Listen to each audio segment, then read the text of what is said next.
Sir మీరు ఎస్ఐగా డిపార్ట్మెంట్లోకి వచ్చి present ఏసీపీగా ఉన్న మీరు చాలా మంచి కేసులు చేసుకొచ్చారు. అంటే నల్గొండ జిల్లాలో అప్పుడు నక్సలస్ మూవ్మెంట్ ఉండడం, ఆ మూవ్మెంట్లో మీ రోల్ రావడం, అంటే నక్సల్స్ ఏరివేతలో.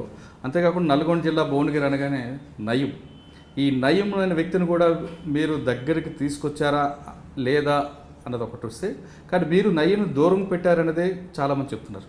కానీ కొంతమంది ఆఫీసర్లు నయమాన్ని కోర్టుగా మార్చుకోవడానికి అతని దగ్గర తీసుకొచ్చి అతనితో కొన్ని ఆపరేషన్ చేస్తే, కానీ మీరు మాత్రం అతను దూరంగా పెడుతూ వచ్చారు. అదొకటి. తర్వాత హోమ్ మినిస్టర్ మాధవరెడ్డి గారు మర్డర్ తర్వాత జరిగిన ఘటనలు కానీ, ఐపీఎస్ అధికారి ఉమేష్ చంద్ర గారు మర్డర్ తర్వాత జరిగిన విషయాల్లో కానీ మీ రోల్ అనేది చాలా స్పష్టంగా కనిపిస్తుంది. అంటే పోలీసింగ్లో మీదంటూ ఒక సెపరేట్ స్టైల్గా చేసుకొస్తున్న మీరు, మీ చుట్టూ కొన్ని విషయాలు కూడా వివాదాలు కూడా వచ్చాయి. ఆ వివాదాలు చెప్పే ముందు అసలు పోలీసింగ్లో మీకు ఎందుకు రావాల్సి వచ్చింది, మీ ఫ్యామిలీ బ్యాక్గ్రౌండ్, మీ నాన్నగారు మదరు, మీరు యూనిఫామ్ సర్వీస్ ఎందుకు ఎంచుకున్నారు ఒకసారి చెప్పండి. నమస్కారం అండి. నేను వ్యవసాయ కుటుంబంలో చంద్రారెడ్డి అనసూయాదేవి దంపతులకు 1969లో జన్మించాను. నేను ఒక్కనే కొడుకును. నా ఎడ్యుకేషన్ అంతా నా ఊరు పక్క విలేజ్లలో జరిగింది. నేను ఉస్మానియా యూనివర్సిటీలో ఎంఏ పొలిటికల్ సైన్స్ చేసేటప్పుడు ఈ 1990లో రిక్రూట్మెంట్ పడ్డది. అందరు ఫ్రెండ్స్ అందరు రిక్రూట్మెంట్కి వెళ్తుంటే సరదాగా అందరితో నేను కూడా వెళ్ళాను. యాక్చువల్గా అప్పటికి నాకు పోలీస్ అంటే కానీ పోలీస్ రిక్రూట్మెంట్ మీద కానీ అంత పెద్ద ఐడియా లేదు నాకు. అందరితో పాటు రాశాను. ఈ పొలిటికల్ సైన్స్ ఎంఏ కంప్లీట్ కాగానే రిక్రూట్మెంట్ ట్రైనింగ్ వచ్చింది. అనంతపూర్లో నా ట్రైనింగ్ చేశాను. అంటే మాది నక్సలైట్ ప్రాంతం, చల్మేడ విలేజ్, రామాయంపేట మండల్, ప్రస్తుతం మెదక్ డిస్టిక్లో గ్రామం. ఆల్మోస్ట్ ఆల్ అప్పటి రోజుల్లో ఒక 60-70 మెంబర్స్ మిలిటెంట్స్, ఒక దళ మెంబర్లు ఒక 5-6 మెంబర్స్, దళ కమాండర్ అందరూ మా ఊళ్ళ నుంచే ఉండిరి. అంటే ఆ పోలీస్ వైపు ఎక్కువ లేదు. రామాయంపేట పోలీస్ స్టేషన్, మేము ట్రైనింగ్ ఉన్నప్పుడే రామాయంపేట పోలీస్ స్టేషను కొల్లగొట్టి మొత్తం వెపన్స్ తీసుకుపోవడము, ఊర్ల పొన్న తిరగడము, వ్యక్తులను చంపడము, మా ఊర్లో అట మా నిజాంపేటలో, అటు పోతారెడ్డిపేట, ఇటు కాచాపూరు, అటు అట్లా ఎక్స్ట్రీమిస్ట్ బాగా ఎఫెక్టెడ్ ఏరియా. ఆ టైంలో మా నాన్నగారికి ఎక్కువ ఇష్టమైంది అంటే, ఫాదర్ టీచర్ అయితే బాగుంటుంది, నువ్వు మంచిగా బీఈడీ చేసి నువ్వు టీచర్ కావాలని ఆయన కోరిక. లా చేసి కొంచెం లిబరల్గా హైదరాబాద్కి వచ్చిన తర్వాత ప్రొఫెషన్ సెలెక్ట్ చేసుకున్నాను. ఇప్పుడే టీచర్ ఎందుకు అనే ఉద్దేశంలో నేను ఫస్ట్ ఉస్మానియా యూనివర్సిటీ ఎంటర్ అయినాను. ఆ టైంలో అప్పుడు రాసిన ఎగ్జామ్స్లలో ఈ జాబ్ వచ్చింది, సెలెక్ట్ అయిందండి. ఫస్ట్ మీరు 92 నేను అనంతపూర్ ట్రైనింగ్ చేశాను. 93 డిసెంబర్ నల్గొండ డిస్టిక్లో రిపోర్ట్ చేశాను. నా ఫస్ట్ పోస్టింగ్ నల్గొండ రూరల్ తర్వాత నేను ఈ జాబ్ లీవ్ పెట్టి వచ్చేసి మళ్ళీ గ్రూప్ 1 చదువుకున్నాను.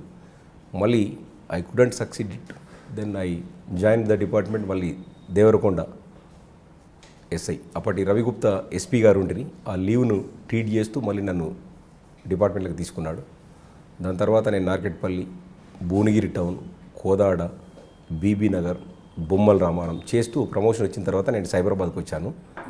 ఇందులో మీరు అడిగిన క్వశ్చన్కు భువనగిరి నయీం ఇష్యూదైతే, మా రిక్రూట్మెంటు చైర్మన్ విజయరామారావు సార్, అప్పుడు డిఐజీ కృష్ణమూర్తి సారు, వ్యాస్ సాబ్ మెంబరు.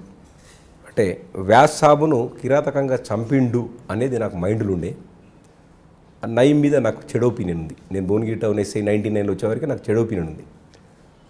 దెన్ అప్పట నల్గొండ ఎస్పీ శివధర్ రెడ్డి సారు, మా ఓఎస్డి ప్రభాకర్ రావు, ప్రస్తుతము డిఐజీ ఇంటెలిజెన్స్, వాళ్ళు ఈ నయీంను ఎంటర్టైన్ చేయలే. వాళ్ళు అంటే నయీంతో సహకారం తీసుకొని ఎక్స్మిస్ట్ చేయొద్దు, మన ఓన్గా ఏదైనా ఎక్స్మిస్ట్ వర్క్ చేయాలి, పబ్లిక్ సర్వీస్ చేయాలి తప్ప నయీంని ఎంటర్టైన్ చేయలేదు. అందులో భాగంగా నా ఓన్ ఎయిమ్ ఉంది. ఆఫీసర్స్ నాకు సపోర్ట్ చేశారు కాబట్టి నేను నయీం సహకారం తీసుకుని. మీరు పనిచేస్తున్న టైంలో భువనగిరి వచ్చేసరికి మావోయిస్ట్ బాగా ఎఫెక్ట్ ఉండేది. ఆ టైంలో మీకన్నా ముందు పనిచేస్తున్న ఆఫీసర్ అందరూ కూడా నయీం ఇచ్చిన ఇన్ఫర్మేషన్ బేస్ చేసుకుని కొన్ని దళాలు లేపడం, కొన్ని అప్పుడున్న సిచ్యువేషన్కి నయీంని వాడుకున్నారు. కానీ మీరెందుకు అంత గట్టిగా, అంటే మీరు అన్నిట్లకి వ్యాస్ చంపినందుకు నయీం మీద కోపం అవ్వచ్చు, లేదా మీకున్న సుపీరియర్ బాస్లు చెప్పడం వల్ల పెట్టవచ్చు. అంటే ఈ రెండిడు కాకుండా సిచ్యువేషన్ ప్రకారం నయీం ఇచ్చిన ఇన్ఫర్మేషన్. థర్డ్ పాయింట్ కూడా పబ్లిక్లో నయీం మీద చాలా వ్యతిరేకత ఉంది. ఇతను ఒక లంప్యను, అతను ఏదో పీడబ్ల్యూజీలోకి పోయిండు, మళ్ళీ ఏదో వచ్చి పోలీసు సహాయం చేస్తుండ అనేది లేదు. ఈవెన్ నయీం చనిపోయినాడు అత్యంత సంతోషకరమైన దినం ఏంటి అంటే భువనగిరిలో నయీం చనిపోవడమే. నాకు తెలిసిన పూర్తిలో పండునాడు కూడా అంత సంతోషపడలేము. అక్కడ ఉన్న గంజులున్న సేట్లు కానీ వ్యాపారవేత్తలు కానీ విలేజ్ లెవెల్లో మండల్ లెవెల్ ఉన్న లీడర్ కానీ నయీం చనిపోయినాడు చాలా పండుగ చేసుకున్నారు. అతను నయీం అనేటోడు ఒక ఆ భువనగిరికి వరకు అయితే ఈవెన్ జైల్లో ఉన్నప్పుడు కూడా అతను పబ్లిక్ ఇబ్బందికరమైన వ్యక్తి. అంటే మీరు భువనగిరి పనిచేస్తున్న టైంలో నయీం అనే వ్యక్తి బయట తిరగడం, మీ పోలీస్ స్టేషన్కి వచ్చి కూడా సార్ కలిసాడు అనే విషయం కూడా తెలుస్తుంది. అది ఎంతవరకు వస్తుంది? జైలుకి వెళ్ళిన తర్వాత పోలీస్ స్టేషన్ కూడా వచ్చాడు. పోలీస్ స్టేషన్ కూడా వచ్చి కలిసి మీకు ఎక్స్ట్రీమిస్ట్ థ్రెట్ ఉంది, మీకు నేను పోలీస్కు సపోర్ట్ చేస్తున్నాను, మీరు నా సపోర్ట్ తీసుకుంటే మీకు వర్క్ అవుతుందని అడిగాడు నన్ను. నీ యొక్క సర్వీస్ కానీ నీ యొక్క ఇన్ఫర్మేషన్ కానీ నాకు అవసరం లేదు. బీయింగ్ ఏ పోలీస్ ఆఫీసర్ పీడబ్ల్యూసీ నుంచి ఎప్పుడైనా థ్రెట్ ఉంటుంది, స్పెషల్ థ్రెట్ ఏమి ఉండదు నాకు నువ్వు చెప్పడం వల్ల అని నేను అతన్ని రిజెక్ట్ చేశాను.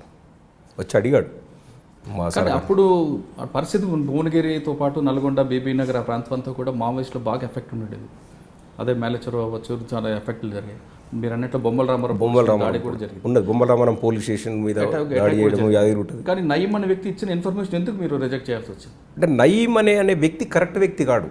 అంటే ప్రిన్సిపల్ ప్రకారంగా నయీం వ్యక్తి కరెక్ట్ కాదు కాబట్టి అతని యొక్క ఇన్ఫర్మేషన్ తీసుకోవడం నాకు వ్యక్తిగతంగా ఇంట్రెస్ట్ లేదు. నేను కానీ మీకన్నా ముందు పనిచేసిన ఆఫీసర్లు సుపీరియర్స్ అందరూ అతను ఇచ్చిన ఇన్ఫర్మేషన్ బేస్ చేసుకుంటే ఎన్కౌంటర్ చేయడం కూడా జరిగింది. కొంత ఆఫీసర్స్కు అతను చేసింది నిజం కావచ్చు, మరి అతను చెప్పుకునేది ఎక్కువ ఉంటుంది కానీ కొంత నిజం చేయొచ్చు. అతను ఇన్ఫర్మేషన్ ఇవ్వలేదని రిజెక్ట్ చేయలేను, నేను డిపార్ట్మెంట్కు ఇవ్వచ్చు. కానీ అతను ఒక్కడే ఇన్ఫర్మేషన్ ఇవ్వడం వల్ల డిపార్ట్మెంట్ ఎక్స్ట్రీమిస్ట్ వర్క్ అయిందనేది నేను ఒప్పుకోలేనండి. ఎందుకంటే అతను చేయకుండా కూడా చాలామంది ఇన్ఫర్మేట్స్ ఉన్నారు, చాలా రకాలుగా ఇన్ఫర్మేట్ ఫ్లోట్ అయింది. అంటే భువనగిరిలో నయీం అన్న ఒక వ్యక్తి కాకుండా అతని తమ్ముడు కూడా అలీముద్దీన్ ఉండేవాడు. అంటే వీళ్ళ అరాచకాలు ఏ విధంగా ఉండేవాడు భువనగిరి టౌన్లో? ఈ అలీం అంటే నేను భువనగిరి టౌన్ ఎస్ఐ ఉన్నప్పుడు నయీం యొక్క అనుచరులు ఏంటంటే అక్కడ ఉన్న వ్యాపారవేత్తలను కానీ గంజిలో ఉన్న వాళ్ళని కానీ ఆ డబ్బులు వసూలు చేద్దరు. మాకు ఈ పని ఉంది, ఆ పని ఉందని చెప్తే సామాన్యులు దీని చిన్నదానికి పోలీస్కి ఎందుకు అనే ఉద్దేశంలో కొంచెం థ్రెటనింగ్ కొంచెం ఉండేది. కాబట్టి పోలీసుకు దాకా కంప్లైంట్ రాకపోయేది, కొన్ని అఫెన్స్ అయినాక తెలిసేది. ఇప్పుడు అలీం బెల్లిలతో చంపేసిండు, కిరాతకంగా నరికేసి చంపిన తర్వాత ఇన్వెస్టిగేషన్ చేస్తే అలీం అని తెలిసింది. అప్పుడు అలీంని అరెస్ట్ చేసినాం. ఎందుకు చంపిండు అంటే అప్పుడు ఆ బెల్లిలతకు ఉన్న బ్యాక్గ్రౌండ్ ఈ పీడబ్ల్యూజీ ఇవన్నీ తర్వాత బయటకు వచ్చినాయి. మొట్టమొదటి బెల్లిలత ఇవన్నీ ఎవరికి తెలియదు, తను మర్డర్ అయిన తర్వాత ఇవన్నీ బయటకు వచ్చినాయి. మీరు బెల్లిలలిత పేరు ఎత్తారు కాబట్టి ఒక క్వశ్చన్ అడుగుతాను. బెల్లిలలిత అనే వ్యక్తి పీడబ్ల్యూ తిరుగుతుందనే విషయాన్ని మీరు ఐడెంటిఫై చేశారు, అది వాళ్ళ బావ కూడా వాళ్ళ అన్నకు కూడా చెప్పారు, వాళ్ళ ఇంట్లో ఆమెని మీరు సర్చ్ చేశారు అని కూడా తెలుసు. అంటే అప్పుడున్న ఆఫీసర్స్ ఇన్స్ట్రక్షన్ ప్రకారంగా ఈ దారి తప్పే తమ్ముళ్ళకు కానీ చెల్లెళ్ళకు కానీ కొంచెం మనం వాళ్ళని కౌన్సిలింగ్ చేసి మీరు దారి తప్పుతున్నారని చెప్పాలనే ఉద్దేశంలో అట్లా చెప్పి ఉండొచ్చు. అంటే మీరు ఇట్లా తప్పుదారిలో పోతున్నారు, సొసైటీకి మంచి మార్గంలో పోతలేరు అని ఆ రకంగా చెప్పి ఉండొచ్చు.